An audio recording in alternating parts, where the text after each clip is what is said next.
Olá, bem-vindo a mais um episódio do podcast Uma Questão de Caráter.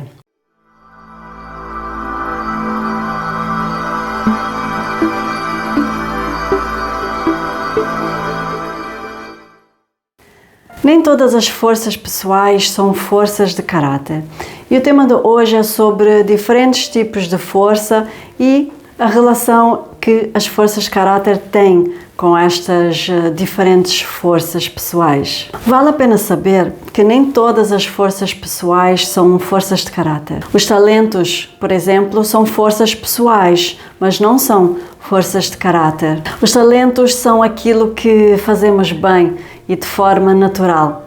Os talentos muitas vezes são referidos como dons naturais que alguém tem desde muito pequeno ou que desenvolve ao longo do tempo com relativa facilidade. Os talentos podem manifestar-se de maneiras diferentes e em diversas áreas, como por exemplo nas artes, no desporto, na música, na ciência e outras áreas. Além disso, os talentos podem ser aprimorados e desenvolvidos com prática e experiência.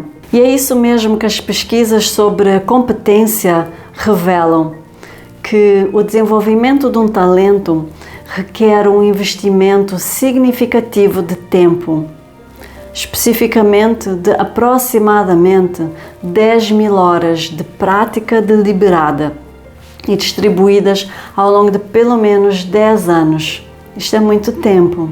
No entanto, seria difícil, para não dizer improvável, que alguém como Michael Phelps alcançasse a excelência sem as forças de caráter da perseverança e do autocontrole, ou ainda sem a força de caráter do entusiasmo para canalizar a energia, a paixão e a vitalidade necessários para suster um compromisso diário de treino intenso. As habilidades ou competências são outro exemplo de forças pessoais, mas que não são forças de caráter. As competências são aquilo que desenvolvemos ou que treinamos para fazer bem.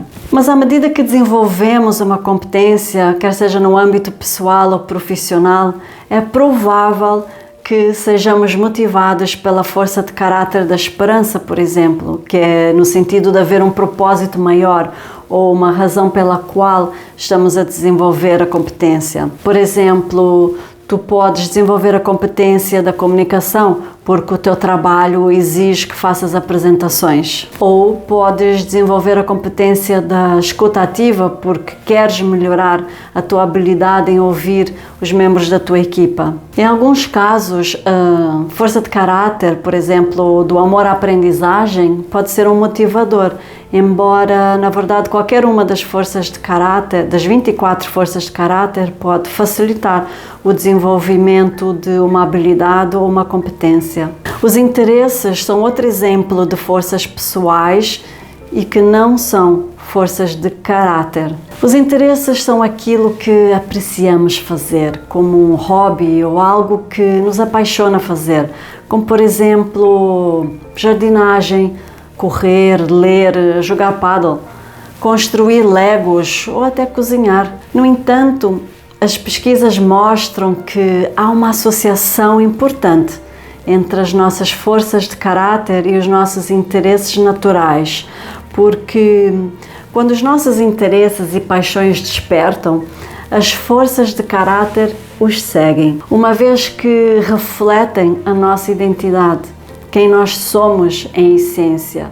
E é por isso que os nossos interesses produzem e aumentam o nosso bem-estar. Pensa sobre aquilo que tu gostas de fazer, sobre aquilo que te faz perder a noção do tempo.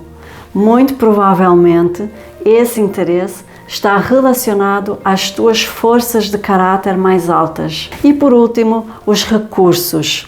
São forças pessoais e diferem das forças de caráter.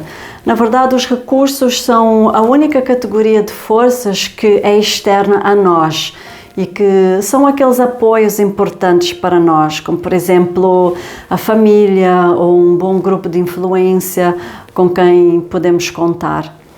E a construção e a manutenção de os nossos recursos sociais e espirituais exige caráter, como por exemplo a imparcialidade, a bondade, o perdão, são forças de caráter que nos ajudam a criar relacionamentos saudáveis. Assim como a gratidão, a esperança e a espiritualidade são forças de caráter que nos ajudam a criar uma conexão com algo além de nós. E embora cada uma destas áreas de forças pessoais seja importante, as forças de caráter são vistas mais como o centro ou o combustível para o desenvolvimento e a sustentabilidade das outras áreas de forças. Por exemplo, uma pessoa pode usar as forças de caráter da perseverança e da autorregulação para seguir um talento na música ou no desporto.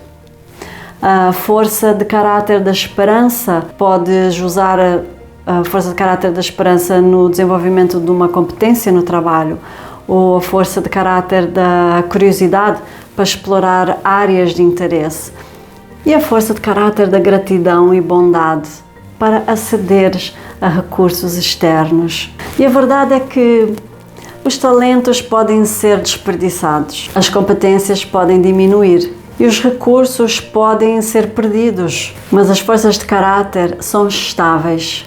E sendo elas traços positivos da nossa personalidade, podem assim então alavancar outras qualidades positivas, como os nossos relacionamentos ou relacionamentos saudáveis e a habilidade de enfrentar adversidades, por exemplo, como o stress. E as pesquisas revelam-nos que há uma conexão intrínseca entre as forças de caráter e o bem-estar coletivo, o que indica que estes atributos pessoais estão vinculados a benefícios pessoais e para a sociedade em geral. E eu acredito que todos nós temos a ganhar em conhecer, em validar, em explorar e aplicar as nossas forças de caráter na nossa vida. Não achas? Espero que este conteúdo tenha sido útil para ti. Até o nosso próximo encontro.